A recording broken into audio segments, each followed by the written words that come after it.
Welcome to Granth English classes, and today's topic that we'll cover, and that too in great detail with proper examples and exercises, that will be figure of speech, which is very much used in poetry and for explanations.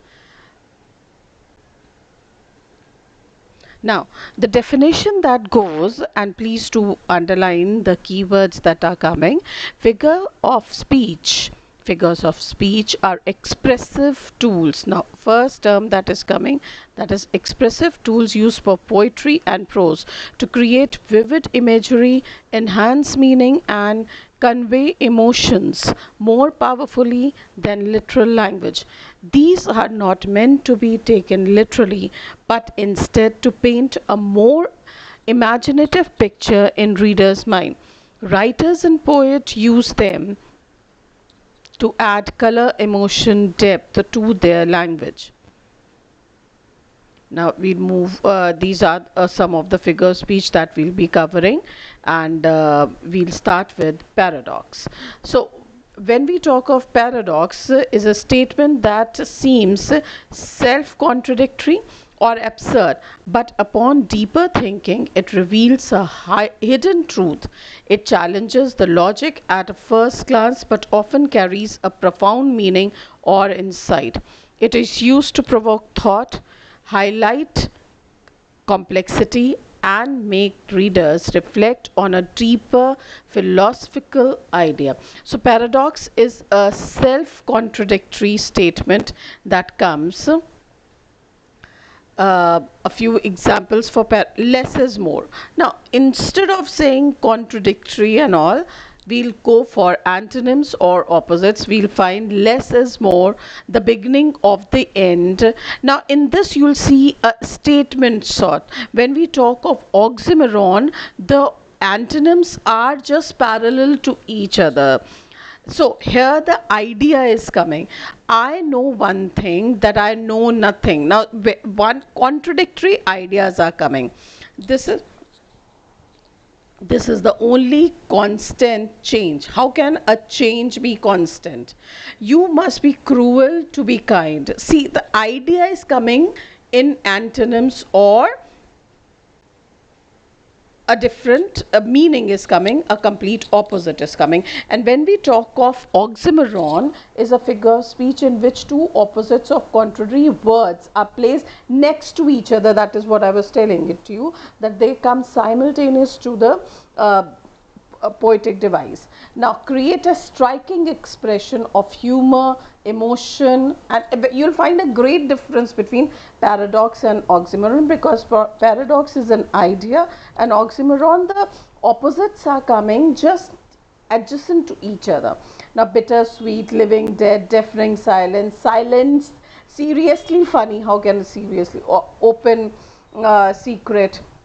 Now, the difference is full sentence or phrase too contradictory, reveal a deeper or philosophical truth and add dramatic. Create contrast between the dramatic scenes. Seem logical but makes sense, or creates a meaningful contradiction in a short phrase, usually longer, always short. Now, oxymoron is always short, and paradox is usually a longer sentence or a clause. And the example that is given here, I know that I know nothing, and here for oxymoron it's given bitter truth.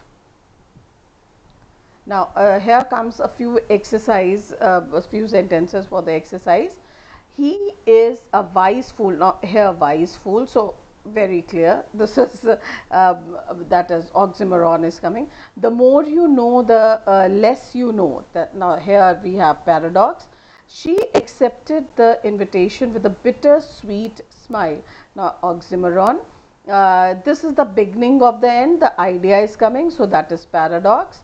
They had an open secret. How can the secret be open secret? How can that be possible? So, this is the opposites that are coming. That is oxymoron. To be priest, sometimes war is necessary. The idea is coming, so this is paradox. I suppose now paradox and oxymoron, this comparative study has made these two figure of speech quite clear. Now we will move on to the next one, that is personification. Personification is a figure of speech in which human objects, animals or ideas are given human qualities, emotions or actions.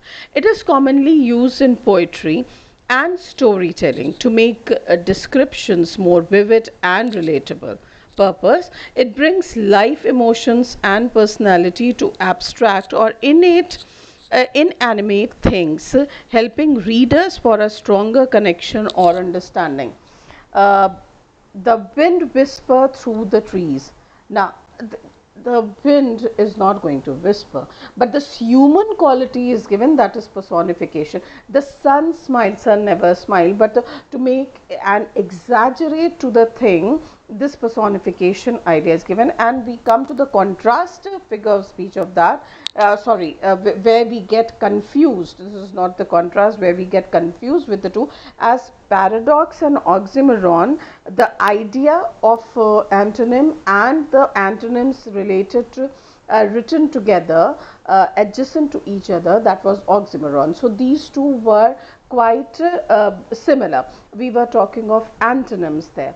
Now it comes to imagery. Definition goes: imagery refers to the use of descriptive language that appeals to the five senses. When you are talking of something, you are smelling, you are feeling, you are touching. When you talk of the five senses, to create vivid picture or sensation in the reader's mind.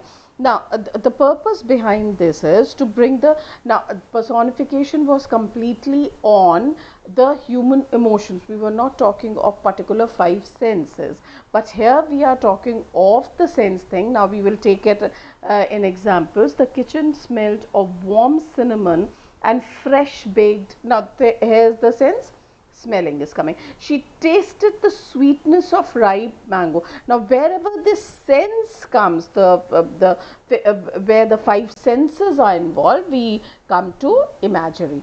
Now here we come to the differentiation between personification and imagery. The old house groaned. Now very clear, very clear. And the wind blew harder. Now this is completely personification. The spicy aroma of the entire street. Now this you are smelling. Now this is coming to imagery. Now the star danced. Now again this is personification. She could feel the cool silky sand between her toes. Now this is again, now the feeling is coming, the five senses involved, so we are talking of imagery. I suppose this way, when you talk of definition and true figure of speech, which are quite similar, but obviously they are not the same. So when they are made a comparison, that comparative study comes in form of examples and the exercise, it will be clear to you that what exactly the difference are we talking of. Now we'll move on to the next, that is pun. Pun is a figure of speech that involves a play of words. Now you are obviously figure of speech on the whole, if you talk of poetry on the whole, that is playing with the words. But in that playing with the words, the sound alike or having multiple meanings to create a humorous or witty effect. Now here this term needs to be underlined and highlighted: humorous and witty effect. It's often used to comic relief and clever expression.